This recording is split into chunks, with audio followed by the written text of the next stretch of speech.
जय भीम. शुक्रवार दिनांक 14 ऑगस्ट 2026. सम्राट वाचनमध्ये हा दुसरा लेख आहे. लेखाचा शीर्षक आहे स्वातंत्र्याचा देखावा आणि आतला वसाहतवाद. त्याचे लेखक आहेत अक्षय हिवाळे. लाल किल्ल्यावरून होणारी तोफांची सलामी, शहरांच्या चौकातून वाजवणारे देशभक्तीपर संगीत, भव्य परेड आणि ध्वजारोहणाचा डामडौल, या सर्वांच्या मागे एक उघडा नागडा आणि नख शिखांत टोचणारा प्रश्न लपलेला आहे. स्वातंत्र्य म्हणजे नक्की कोणाचे आणि कसले स्वातंत्र्य? कागदावर, संविधानाच्या प्रास्ताविकात आणि भाषणांच्या गुळगुळीत ताटात स्वातंत्र्य, समता आणि बंधुत्व या शब्दांची खैरात केली जाते.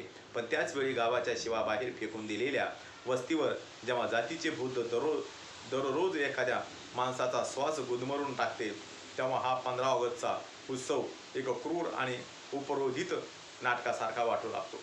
भारताचे राजकीय स्वातंत्र्य हे एका भव्य प्रासादासारखे उभे केले गेले खरे, पण त्या प्रासादाचा पायाच जर शतकानुशतकांच्या जाती व्यवस्थेच्या कुजलेल्या गाळावर बांधलेला असेल, तर तो महाल प्रत्येक वाऱ्याच्या झुळकेसोबत कोसळण्याच्या भीतीत का जगू नये? डॉक्टर बाबासाहेब आंबेडकरांचा मुख्य आणि अत्यंत धारदार युक्तिवाद हाच होता. जात ही भारतीय समाजाची अंतर्गत कुस आहे आणि हीच प्रणाली भारताच्या ऐक्यापुढील सर्वात मोठा अंतर्गत धोका आहे. सामाजिक क्रांतीशिवाय मिळालेले केवळ राजकीय स्वातंत्र्य हे एका वरवरच्या ठसठशीत नाटकाशिवाय काहीही असू शकत नाही. राजकीय सत्तेचे हस्तांतरण म्हणजे स्वातंत्र्य नव्हे. जोपर्यंत समाजाच्या अंमळ नसापासून पसरलेले जातीचे विष समूळ नष्ट होत नाही, तोपर्यंत राष्ट्र ही संकल्पनाच मुळात एक आभासी कल्पना राहते. बाबासाहेब आंबेडकरांनी देशाच्या या दुटप्पीपणावर अचूक बोट ठेवले होते. ऐतिहासिकदृष्ट्या पाहता भारतावर झालेल्या परकीय स्वाऱ्या किंवा ब्रिटिशांचे दीर्घकाळ चाललेले राज्य हा काही केवळ बाहेरून आलेला अपघात नव्हता. तो या देशाच्या अंतर्गत सामाजिक सडणीचा अटळ परिणाम होता. जेव्हा समाज हजारो तुकड्यांमध्ये विभागलेला असतो, जिथे एक माणूस दुसऱ्या माणसाचा केवळ त्याच्या जन्मावरून अस्पृश्य आणि हीन मानतो, तिथे कसले आले आहे राष्ट्र आणि कसले आले ऐक्य? ब्रिटिशांनी या देशातील जातीच्या भेगांचा फक्त फायदा घेतला. त्या भेगा त्यांनी स्वतः तयार केल्या नव्हती. जर घराच्या भिंतींना आतूनच प्रचंड तडे गेलेले असतील, तर वरून फक्त सफेदी किंवा पोत बदलून घर मजबूत होत नाही. भारतीय राष्ट्रीय काँग्रेस आणि तत्कालीन उच्च जातीय वर्गाचा मुख्य लढा केवळ ब्रिटिशांना घालवण्यापुरता मर्यादित होता. परकीय राज्यकर्ते गेले की देश स्वयंभू आणि सुखी होईल, असा एक सुटसुटीत सोयीस्कर भ्रम पसरला गेला. पण डॉक्टर बाबासाहेब आंबेडकर या मर्यादित दृष्टिकोनाला पूर्णपणे नाकारत होते. त्यांचे स्पष्ट मत होते की आपल्याला फक्त गोऱ्या साहेबांना घालवायचे नाही, तर माणसाला माणसाचा गुलाम बनवणाऱ्या सर्व प्रकारच्या आक्रमकतांना, म्हणजेच हजारो वर्षा चालत आलेल्या जाती विषमतेला, सामाजिक मक्तेदारीला आणि आर्थिक शोषणाला या मातीतून उघडपणे टाकायचे आहे. काँग्रेसने लढा दिला आणि परकीय ताबा घेऊन गेला. पण बाबासाहेब म्हणाले, केवळ ताबा बदलून भागणार नाही, तर माणसाला जन्माच्या आधारावर ताब्यात ठेवणारी ही जातीय मानसिकता मुळात भुईसपाट करावी लागेल. आधुनिक युगात जातीवाद नाही, उच्च नीच नाही असा दावा केला जातो, पण आधुनिकतेने दलित आणि शोषितांची फसवणूक केली आहे हे वास्तव आहे. असे मानले गेले आहे की औद्योगिकरण, शहरीकरण, आधुनिक आणि शिक्षण आणि घटनात्मक हक्क येतात तशी जात गळून पडते. पण आधुनिकतेने जातीला नष्ट करण्याऐवजी तिचे केवळ रिब्रँडिंग केले. आधुनिक संस्था, कॉर्पोरेट क्षेत्र, उच्च शिक्षण संस्था आणि शहरी अवकाश यांनी जुन्या जातीय उतरंडीला नव्या आधुनिक स्वरूपात सामावून घेतलेले आहे.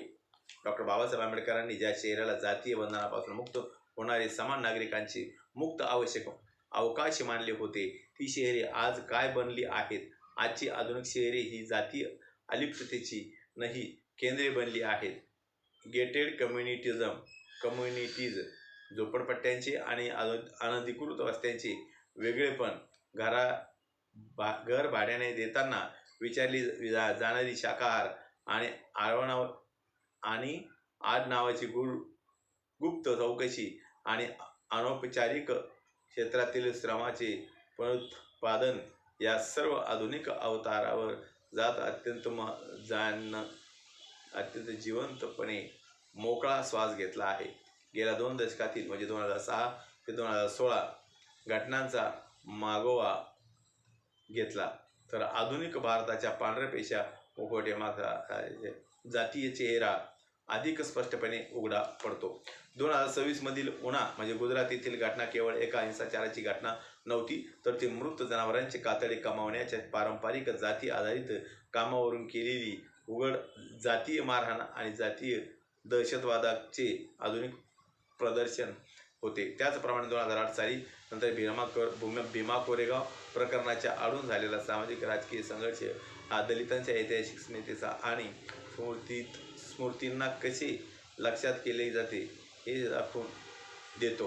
केंद्रीय विद्यापीठामध्ये आणि नामांकित संस्थांमध्ये मध्यमवर्गीय विद्यार्थ्यांवर होणाऱ्या मानसिक व शैक्षणिक पात्रता रोहित विमोलाच्या दहशतवादातून ते उच्च न्यायालयात आणि सर्वोच्च न्यायालयात आरक्षणाच्या मुद्द्यावरून वारंवार उभ्या राहणाऱ्या याचिकांमध्ये हे